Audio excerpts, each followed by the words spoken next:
Hello students, I am your social studies teacher Navdeep.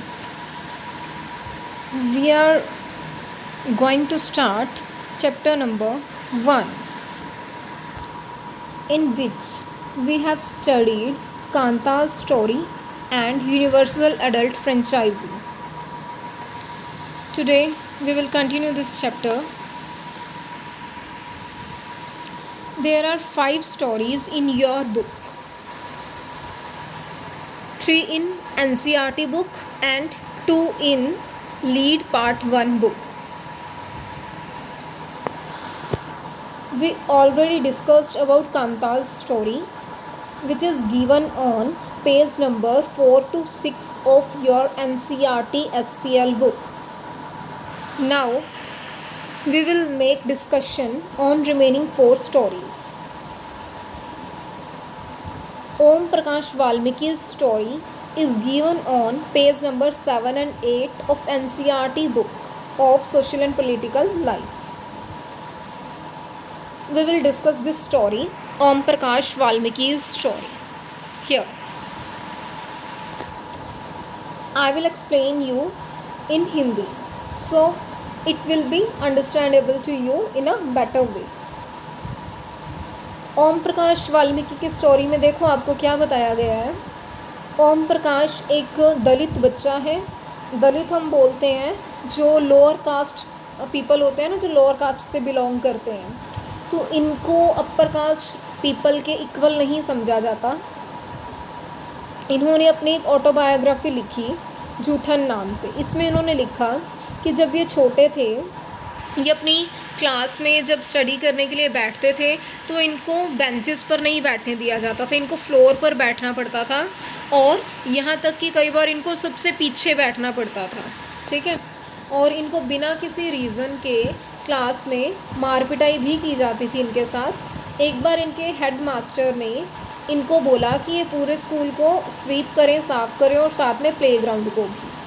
School और playground बहुत बड़ा था, उतनी इनकी फ़िज़ीक अच्छी नहीं थी, मतलब देखने में छोटे थे, दुबले पतले थे, लेकिन जो प्लेग्राउंड वगैरह था, स्कूल था, वो बहुत बड़ा था। वो उसको ये अकेले इनके लिए साफ़ करना डिफ़िकल्ट था बहुत ज़्यादा, तो ये आसान काम नहीं था। तो ये स्वीपिंग कर रहे थे, इनका फेस पूरा डस्ट के साथ भरा पड़ा था एंड डस्ट इनके मुंह तक जा रही थी। जो अदर चिल्ड्रन थे क्लास में, जो स्टडी कर रहे थे, वो इनको स्वीपिंग करते हुए देख रहे थे, इनको सफाई करते हुए देख रहे थे।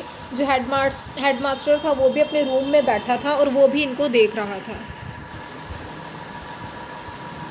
इस बच्चे को, जिस दलित बच्चे की हम बात कर रहे हैं, एक गिलास पानी पीना भी उसको अलाउड नहीं था उस टाइम पे।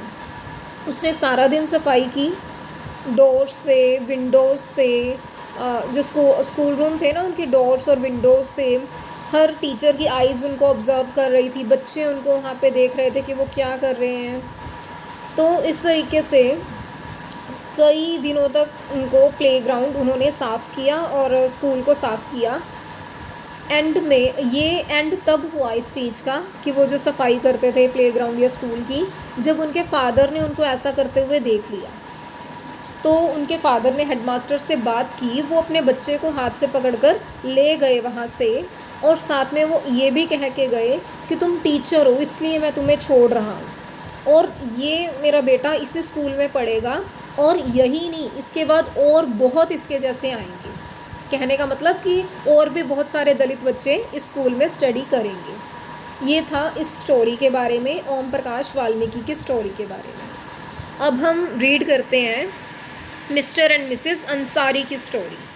अब ये स्टोरीज़ आपको क्यों सुना रही हूँ मैं, क्यों आप रीड करोगे इनको, इनमें से आपने कुछ निकालना है, कुछ फाइंड आउट करना है। वो क्या है आपने देखना है। जो फर्स्ट स्टोरी अभी मैंने आपको बताई, एक तो कांतावली हमने रीड की थी ना, प्रीवियस वीडियो में डिस्कस की थी। तो कांतावली स्टोरी में कांता के साथ किस बेसिस पर इनइक्वालिटी हो रही थी, वो कैसा फील कर रही थी, ये 2 क्वेश्चंस का आंसर देना है कांता की स्टोरी से। फिर ऐसे ही अभी आपको मैंने जो वाल्मीकि की स्टोरी सुनाई है, इसमें से आपने भी इन दोनों ही क्वेश्चंस का आंसर देना है कि कौन सी स्टोरी थी, किस बेसिस पर वो खुद को अनइक्वल मान सकते हैं और वो कैसा फील कर रहे थे जब उनके साथ इनइक्वालिटी वाला ये सारा कुछ हो रहा था। अब मिस्टर एंड मिसेस अंसारी की स्टोरी है। मिस्टर एंड मिसेस अंसारी एक कपल थे और ये रेंट पर घर देख रहे थे अपने लिए। तो इनके पास इनफ पैसा था कि ये रेंट पे कर सकते हैं। तो इन्होंने एक प्रॉपर्टी डीलर के साथ बात की और उनको बोला कि हमें घर दिखाया जाए। तो प्रॉपर्टी डीलर के पास कुछ एक घर थे तो उन्होंने इनको दिखाना शुरू कर दिया। जब वो पहले अपार्टमेंट में गए, फर्स्ट अपार्टमेंट में, उन्होंने बोला कि हम आपको घर नहीं दे सकते बिकॉज़ आप नॉन वेजिटेरियन हो और यहाँ सारे वेजिटेरियन रहते हैं। पर उनके लिए इस बात को मानना, अंसारीज़ के लिए इस बात पर यकीन करना कुछ आसान नहीं था। क्यों नहीं था? क्योंकि उन्हें उनके नेबर्स के हाउस से मीट की, फ़िश की स्मेल आ रही थी। तो ऐसा कैसे पॉसिबल हो सकता है कि वो कह रहे थे कि यहाँ पे तो कोई नॉन वेजिटेरियन रहता ही नहीं, उनको तो फ़िश की स्मेल आ रही थी। तो रीज़न यहाँ पे कुछ और था उनको घर ना देने का। ऐसे ही फिर उन्होंने कई और अपार्टमेंट्स देखे तो कोई भी उनको घर देने के लिए तैयार नहीं होता था। फिर उनका जो प्रॉपर्टी डीलर है वो कहता है कि आप अपनी कास्ट बदल लो, अपनी लुक बदल लो, अपनी आइडेंटिटी चेंज कर लो। उनको बताया जाता है कि उनकी कास्ट के कारण उनको कोई घर नहीं दे रहा है, ठीक है, उनकी कम्युनिटी के कारण। तो वो ऐसा करने से मना कर देते हैं। वो कहते हैं कि हम अपनी लुक आइडेंटिटी नहीं चेंज करेंगे। तो बहुत जगह ट्राई करने के बाद लास्ट में उनको एक लैंड लेडी है जो उनको रहने के लिए घर देती है रेंट पे। ये थी इनकी स्टोरी। तो यहाँ पे आपने बताना है कि मिस्टर एंड मिसेस अंसारी किस बेसिस पर इनइक्वालिटी फ़ेस कर रहे हैं और वो कैसा फ़ेस कर रहे थे, कैसी उनकी फीलिंग्स थी उस टाइम पे।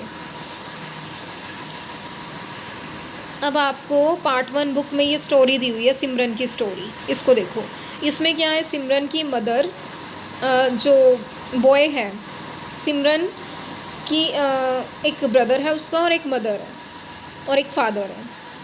सिमरन का ब्रदर अपनी मदर से पूछता है कि क्या उसका लंच पैक हो गया है।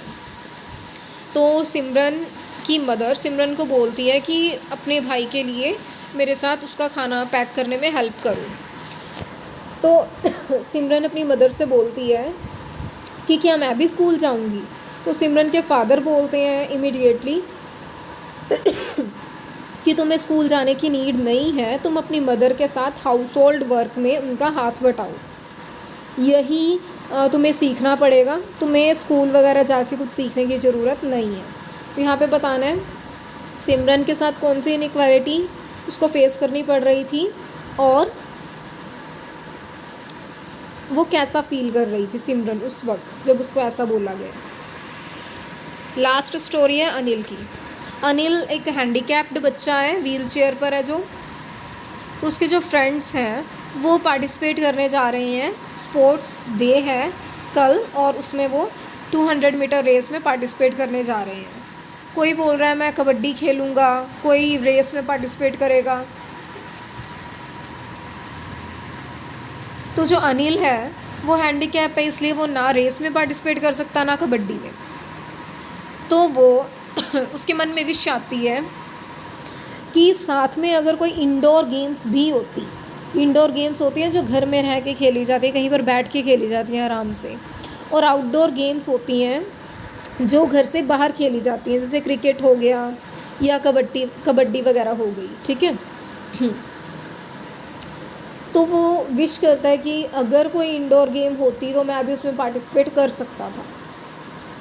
तो यहाँ पे आपने बताना है अनिल के साथ किस बेसिस पर इनइक्वालिटी उसको फेस करनी पड़ रही है और कैसा वो फील कर रहा है। तो आपका होमवर्क क्या है आज का, एक तो आपने वो सारी की सारी स्टोरीज़, 5 स्टोरीज़ है ना, उनको अपनी बुक में से रीड करना है। बेशक मैंने एक्सप्लेन कर दिया, आप एक और बार उसको रीड करोगे बुक में से।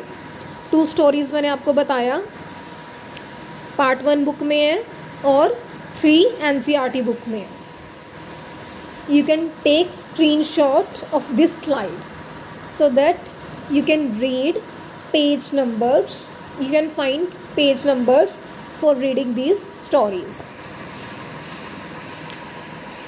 And after reading these stories, on SB 3 or 2 you have been provided with this table. Filling this table is your homework.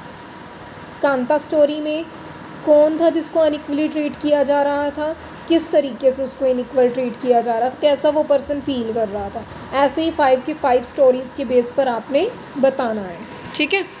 और इसके अलावा यूनिवर्सल एडल्ट फ्रेंचाइजी वाले कंसेप्ट को भी एक बार आपने बुक में से रीड कर लेना। Okay, thank you.